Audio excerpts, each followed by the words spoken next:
Dear students, अस्सलाम वालेकुम।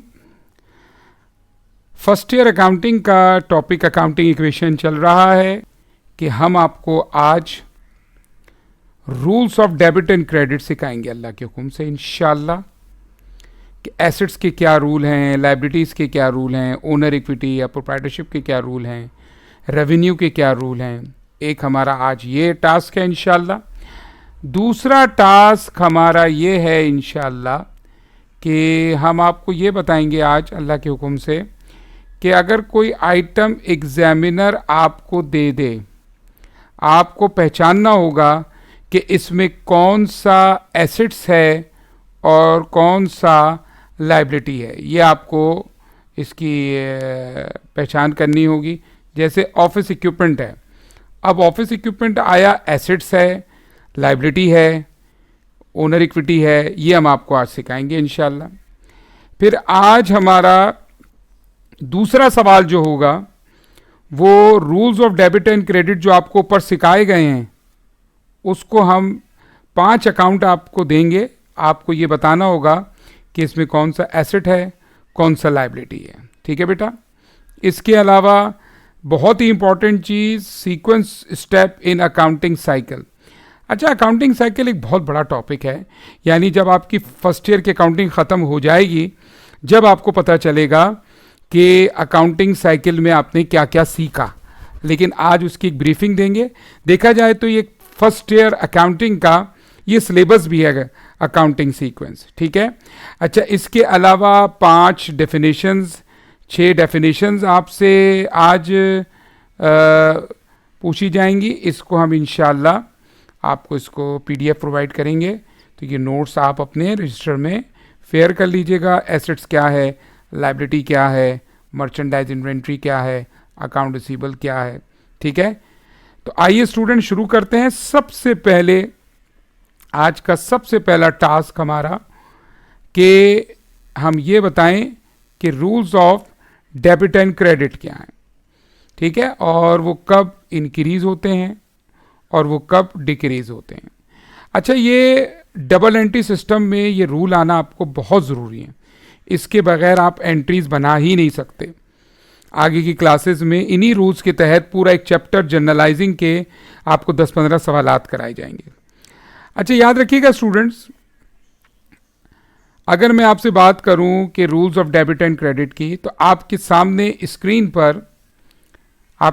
Screen पर 5 पिलर्स अकाउंटिंग के नज़र आ रहे हैं। पहला एसेट्स, दूसरा लायबिलिटीज़, तीसरा ओनर इक्विटी या प्रोप्राइटरशिप, चौथा रेवेन्यू और 5वां एक्सपेंसेस।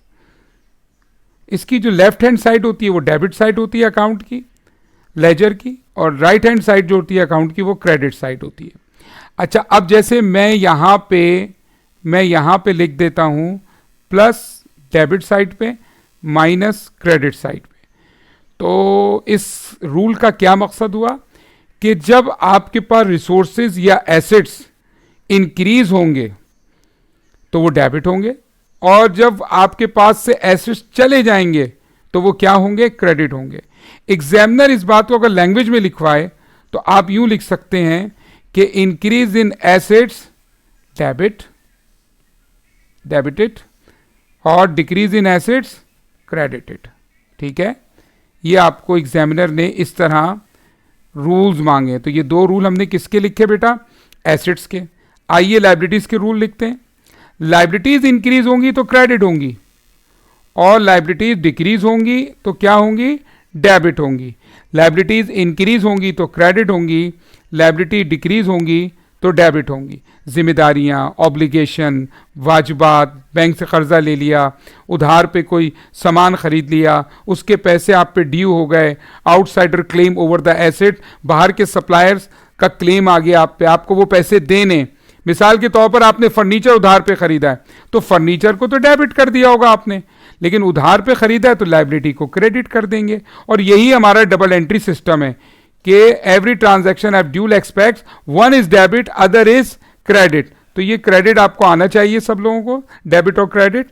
आगे आइए, इस रूल को हम यूं लिख सकते हैं कि इंक्रीज इन लायबिलिटीज जो हैं वो क्रेडिट साइड पे आएंगी, इंक्रीज इन लायबिलिटी क्रेडिट होंगी और decrease in liability debit side पे रिकॉर्ड की जाएंगी। आई होप स्टूडेंट्स आपको ये रूल समझ में आ रहे होंगे। अच्छा, आगे चल के इसकी प्रैक्टिकल, जैसे मैंने आपको अभी एक प्रैक्टिकल एग्जांपल दी कि परचेज किया था फर्नीचर, मिसाल के तौर पर परचेज फर्नीचर ऑन क्रेडिट।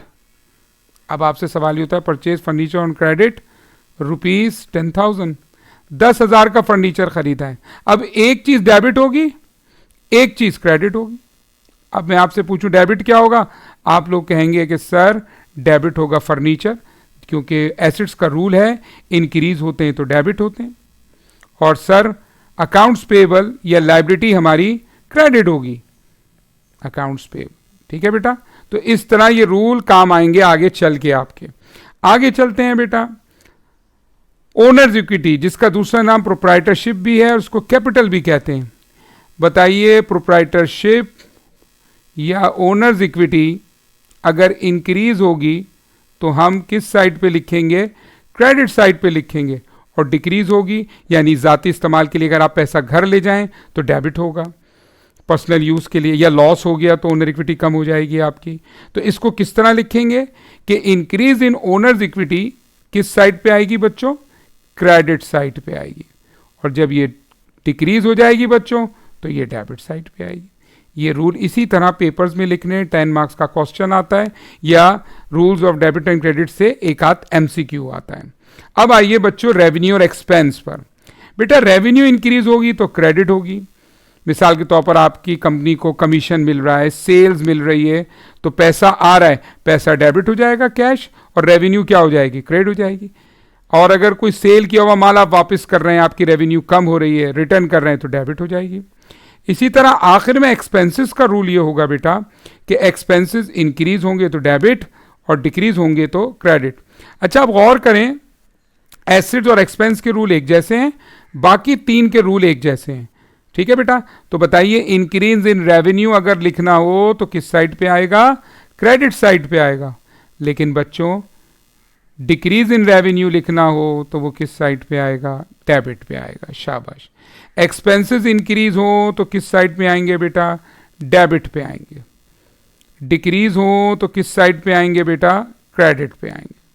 ठीक है, ये रूल्स, ये जो क्वेश्चन हमने 6A किया, ये एग्जामिनर सेक्शन बी में 10 मार्क्स का आपको दे सकता है, 8 मार्क्स का, 10 मार्क्स का, 5 मार्क्स का। बहुत ही आसान लगा होगा आपको। ठीक है बच्चों, आगे चलते हैं। ये बात समझ में आ गई अल्हम्दुलिल्लाह आपको। दूसरी रिक्वायरमेंट, ये पहली रिक्वायरमेंट आपकी हल हो गई बेटा, rules of debit and credit. दूसरी रिक्वायरमेंट में एग्जामिनर कह रहा है कि ये जो 9 अकाउंट दिए हुए हैं, बताएं क्या ये एसेट्स हैं, बताएं क्या ये लायबिलिटी है, बताएं क्या ये ओनर्स इक्विटी हैं।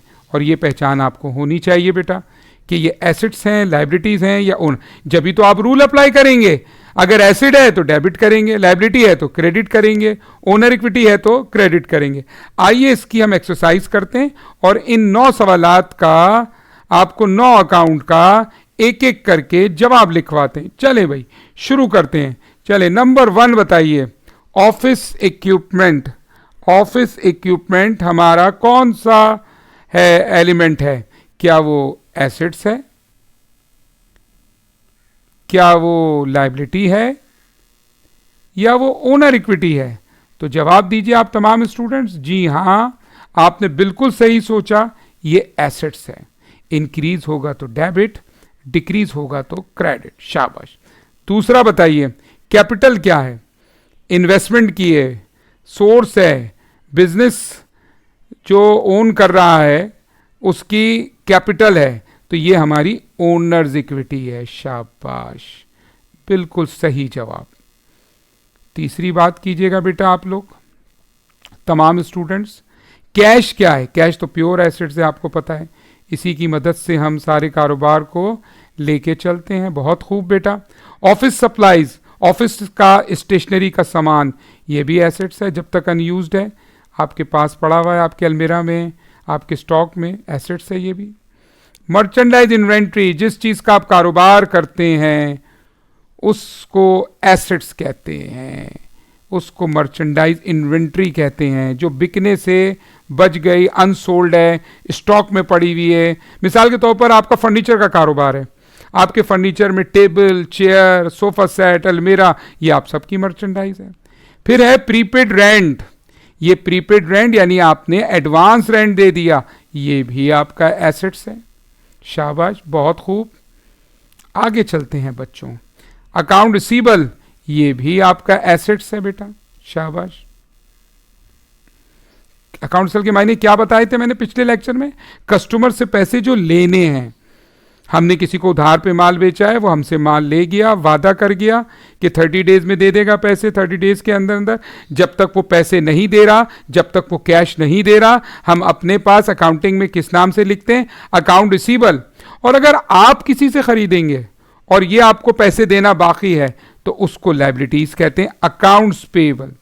क्या कहते हैं उसको? अकाउंट्स पेएबल, वो हमारी लायबिलिटीज होती है। जैसे आपने मुलाजमीन से काम ले लिया, उनको तनख्वाहें पेएबल है, लायबिलिटी है, ये भी हमारी salaries payable. I hope students कि आपको रूल्स भी याद हो गए और क्लासिफिकेशन ऑफ अकाउंट्स भी याद हो गई आपको। अब आपको अकाउंट्स पहचानना आ गया, एनालाइज करना आ गया कि ये एसेट है, ये लायबिलिटी है, ये क्या है, एनालाइज करना भी आ गया और इसके रूल्स भी आ गए आपको। अगर आपको ये चीज एनालाइज करना आ जाए तो आपको आगे किताबों में, बुक्स ऑफ अकाउंटिंग में रिकॉर्ड करना आसान हो जाए। आई होप बच्चों ये क्वेश्चन 6 तमाम स्टूडेंट के बहुत अच्छा समझ में आ गया होगा। आगे चलते हैं एक और सवाल की तरफ। दूसरा सवाल जो आज हम करेंगे बच्चों, एक तो कुछ चीज़ों की आपको अभी आपसे सवाल करेंगे कि वो इंक्रीज और डिक्रीज तो डेबिट होंगे या क्रेडिट। दूसरा सीक्वेंस बताएंगे, ये बहुत इंपॉर्टेंट है अकाउंटिंग का, समझे पूरा सिलेबस है ये। अकाउंटिंग साइकिल आज समझना ऐसा है जैसे पूरा सिलेबस समझना। और तीसरा डेफिनेशंस है जो मेरे हैंडआउट में आपको दे रहा हूँ, पीडीएफ दे रहा हूँ, आप उस पीडीएफ से याद कर लीजिएगा, ठीक है। चलिए शुरू करते हैं। तवज्जो चाहूँगा आपकी, attention all the student please. ये बताइए कि तमाम स्टूडेंट्स, प्रॉब्लम नंबर 8 आपके सामने है। ये होमवर्क होगा आपका, ये होमवर्क होगा जो आपने घर पे करना होगा, ठीक है। मैं इसके आंसर्स भी भेज दूंगा आपको। आइए बच्चों, क्वेश्चन नंबर 7 शुरू करते हैं। सबसे पहली बात, क्वेश्चन नंबर 7 में आप लोग ने मुझे बताना है कि कमीशन इनकम हमारा क्या है। जी हाँ, इसका या तो आपको बताना है क्या ये डेबिट होगा या क्रेडिट होगा। तो बच्चों आप पहले तो फैसला करें इसका ताल्लुक किससे है, उन 5 अकाउंटिंग के पिलर में किससे ताल्लुक है कमीशन इनकम। जी हाँ, कमीशन इनकम रेवेन्यू है, और रेवेन्यू बढ़ती है बच्चों तो किस साइड पे आती है? क्रेडिट। ये पहले का जवाब हो गया। वेजेस पेएबल, एक्रूड वेजेस, किसका दूसरा नाम क्या है बच्चों? Wages payable. वेजेस पेएबल या एक्रूड वेजेस के मायने लायबिलिटी आपको देनी है, ये लायबिलिटी है। और बच्चों लायबिलिटी बढ़ती है तो किस साइड पे आती है? क्रेडिट पे आती है। बहुत आसान लग रहा होगा आपको। फर्नीचर, फर्नीचर क्या है? हमारा एसेट्स है। फर्नीचर क्या है? हमारा एसेट्स है। और फर्नीचर इंक्रीज होता है तो किस साइड पे आता है बेटा? डेबिट साइड पे आता है। ओनर इक्विटी, जिसमें कैपिटल आता है, ओनर इक्विटी हमारी बढ़ती है नॉर्मली तो किस साइड पे आती है बच्चों? क्रेडिट साइड पे आती है। अब तो आपको हिफ्ज हो जाना चाहिए। आगे आइए बच्चों, इसके बाद है सैलरीज पेएबल। अच्छा, क्लास के तमाम स्टूडेंट्स बताइए कि सैलरीज पेएबल हमारी क्या होती है? लायबिलिटी। और लायबिलिटी जब इंक्रीज होती है स्टूडेंट्स तो किस साइड पे आती है? क्रेडिट साइड पे आती है। आई होप आपकी बात समझ में आ गई होगी। अब नेक्स्ट पार्ट करते हैं अकाउंटिंग साइकिल का। स्टेप्स के पहला स्टेप क्या होगा, दूसरा स्टेप क्या होगा, तीसरा स्टेप क्या होगा, आइए हम आपको अकाउंटिंग साइकिल सिखाते हैं। बेटा सबसे पहला काम जो आपको करना है वो सबसे इंपॉर्टेंट बात, अगर आपकी कंपनी ने कंप्लीट बुक ऑफ सेट बनाया हुआ है, आप जर्नल एंट्री भी बनाते हैं, आप कैश बुक भी बनाते हैं, आप सेल जर्नल भी बनाते हैं, आप परचेज जर्नल भी बनाते हैं, आप तमाम जर्नल्स बनाते हैं, तो पहली बात ट्रांजैक्शन को स्टेप नंबर, जो पहला स्टेप है आपका, जो आपका बेटा फर्स्ट स्टेप है, वो फर्स्ट स्टेप क्या है आपका, कि आप सबसे पहले फर्स्ट स्टेप में ट्रांजैक्शन को एनालाइज करेंगे कि ये एसेट है, लायबिलिटी है, क्या चीज़ है, ये डेबिट होगा, ये क्रेडिट होगा। और जब ये एनालाइज कर लें ट्रांजैक्शंस को आप, तो आप इसको उन 6 जर्नल में से किसी एक जर्नल में रिकॉर्ड कर दें। ठीक है। अच्छा, बास कंपनी डबल एंट्री सिस्टम करती हैं, ये कंप्लीट बुक ऑफ सेट नहीं बनाती, वो डायरेक्ट लेजर में लिख देती हैं। लेकिन क्योंकि आप अमेरिकन अकाउंटिंग फॉलो कर रहे हैं, तो पहले आप इन जर्नल्स में लिखेंगे, फिर स्टेप नंबर 2 इन जर्नल्स के जो टोटल आएंगे उन ट्रांजैक्शन को लेजर में पोस्ट कर देंगे। ठीक है। अच्छा, कोई कंपनी अगर स्टेप नंबर 1 नहीं कर रही, वो डायरेक्ट ही लेजर में पोस्टिंग करती है, तो उसका स्टेप नंबर 1 डायरेक्ट लेजर से शुरू होगा। लेकिन आपके लिए पेपर में जब आपको लिखना हो, तो आपने स्टेप नंबर 1 लिखना है कि हमारा स्टेप नंबर 1 क्या है, transaction are analysed and are recorded in the journal में लिख दें। दूसरा स्टेप लेजर बना दें। अच्छा, जब लेजर बना देंगे तो पूरे महीने में जो कैश आया गया, बैंक में पैसे आए गए, कस्टमर से जो पैसे लेने थे दे दिए, कितना कैपिटल, कितना ड्राइंग, उसका बनाएंगे थर्ड स्टेप में ट्रायल बैलेंस। लेकिन बच्चों, ट्रायल बैलेंस से पहले मैंने एक वर्ड इस्तेमाल किया है, अनएडजस्टेड। अनएडजस्टेड से मकसद, अकाउंटेंट अभी डाटा को एनालाइज करेगा और चेक करेगा कि हो सकता है कोई चीज रिकॉर्ड करने से रह गई हो या कोई चीज ज्यादा रिकॉर्ड हो गई हो। तो फोर्थ स्टेप में यहां तक बुक कीपर का काम खत्म हो गया, क्लर्क का काम खत्म हो गया, असिस्टेंट का काम खत्म हो गया। चौथे स्टेप में अकाउंटेंट का काम शुरू हो गया।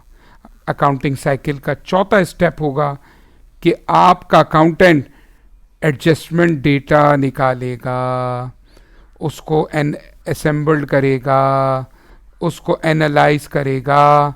जब उसको पता चल जाएगा कि 1 महीने का रेंट देना बाकी है, 11 महीने का रेंट दे चुके हैं, 1 महीने का रेंट देना बाकी है, सैलरी कुछ लोगों को एडवांस चली गई है, इंश्योरेंस 13 महीने का दे दिया, 1 महीने का ज़्यादा चला गया है, इन्वेंट्री गोडाउन में अब इतने की रह गई है। ठीक है। ये सारी चीजें वो पॉइंट निकालेगा। कौन निकालेगा? ये सारा काम कौन करेगा बेटा? अकाउंटेंट। फिर क्या करेगा अकाउंटेंट कि फिफ्थ स्टेप में उन एडजस्टमेंट की एंट्रीज पास करेगा, उनकी एंट्रीज जर्नलाइज करेगा और दोबारा से लेजर में लेके जाएगा। इस तरह वो लेजर जिसमें 11 महीने का रिकॉर्ड था, पूरे 12 महीने के रिकॉर्ड कर देगा। वो जहां 13 महीने का रिकॉर्ड था, कम करके 12 महीने का कर देगा। जो चीज सिरे से रिकॉर्ड ही नहीं हुई उसको रिकॉर्ड कर देगा। तो पहले तो था प्यारे बच्चों अनएडजस्टेड ट्रायल बैलेंस। जब ये सब एडजस्टमेंट हो जाएंगे तो सिक्स्थ स्टेप में बनेगा एडजस्टेड ट्रायल बैलेंस। ये है असल ट्रायल बैलेंस, जिसकी मदद से नफा नुकसान निकलेगा, जिसकी मदद से कंपनी की फाइनेंशियल पोजीशन पता चलेगी। तो अगले स्टेप में अकाउंटेंट 7वें स्टेप में क्या करेगा? फाइनेंशियल स्टेटमेंट बनाएगा। फाइनेंशियल स्टेटमेंट 2 अहम चीजें बनाएगा। एक इनकम स्टेटमेंट बनाएगा फर्स्ट ईयर स्टैंडर्ड में, और एक बैलेंस शीट बनेगी जिसको स्टेटमेंट ऑफ फाइनेंशियल पोजीशन भी कहते हैं, SOFP, ये बनाएगा। अच्छा, जब वो ये काम कर देगा फिर बनाएगा वो 8वें स्टेप में क्लोजिंग एंट्रीज। और क्लोजिंग एंट्रीज में नफा नुकसान मालूम होने के बाद इस साल के रेवेन्यू और एक्सपेंसेस को वो क्लोजिंग एंट्री में क्लोज कर देगा। लेजर उनके क्लोज कर दिए जाएंगे। कौन सी 2 चीजें क्लोज हो जाएंगी? रेवेन्यूज को क्लोज कर देगा, वो एक्सपेंसेस को क्लोज कर देगा। अच्छा, अब मैं तुम सबसे सवाल करता हूं, जवाब देना। 5 चीजें थी, assets, liabilities, capital, revenue expense, नफा नुकसान मालूम होने के बाद 8वें स्टेप में क्लोजिंग एंट्री बना के इस साल को क्लोज कर दिया, 3 चीजें बच गई, उनका बनाएगा वो आखिरी स्टेप, सवाल खत्म, साल खत्म, पोस्ट क्लोजिंग ट्रायल बैलेंस, जिसमें रेवेन्यू और एक्सपेंसेस को क्लोज करने के बाद 3 चीजें वो दिखाएगा। इसमें एसेट्स दिखाएगा, लायबिलिटीज दिखाएगा और कैपिटल दिखाएगा। ठीक है, ये 3 चीजों की जो अकाउंट बच गए वो दिखाएगा, कितने एसेट बच गए, कितने लायबिलिटी। तो आपने देखा 3 किस्म के ट्रायल बैलेंस हो गए। पहला ट्रायल बैलेंस कौन सा था? वो ट्रायल बैलेंस जो अनएडजस्टेड है। एडजस्टमेंट के बाद कौन सा बना? Adjusted trial balance. रेवेन्यू और एक्सपेंस क्लोज करने के बाद आखिर में कौन सा ट्रायल बैलेंस बना? पोस्ट क्लोजिंग ट्रायल बैलेंस, जिसके अंदर एसेट, लायबिलिटीज और कैपिटल होगा। और बच्चों, अगली सुबह अगर 31 दिसंबर को ये काम हो गया, सवाल खत्म हो गया, 9 स्टेप पूरे हो गए, नया साल शुरू हो गया, new year, happy new year शुरू हो गया, तो इस हैप्पी न्यू ईयर में अगले साल की जनवरी 1 को वो अपना साल दोबारा से शुरू करेगा और बनाएगा पहली entry, that is called opening entry. अब ओपनिंग एंट्री क्या है? यही जो क्लोजिंग ट्रायल बैलेंस पिछले इस रात बना था, अब इसको नए साल की पहली एंट्री में दोबारा कन्वर्ट कर दिया जाएगा। लेकिन आप बस 9th स्टेप तक लिखिएगा ताकि आपके बात समझ में आ गई। बहुत डिटेल में पढ़ाया है, बहुत डिटेल में पढ़ाया है मैंने ये आज का। आई होप कि आप तमाम स्टूडेंट के समझ में आया होगा। आज के लिए इतना ही रहने दीजिए। इंशाल्लाह कल लेक्चर नंबर 7 में मुलाकात होगी और हम मज़ीद आगे लेके चलेंगे। अपने सर तौसीफ शाह को इजाज़त दीजिए। अस्सलामु अलैकुम व रहमतुल्लाहि व बरकातुहू।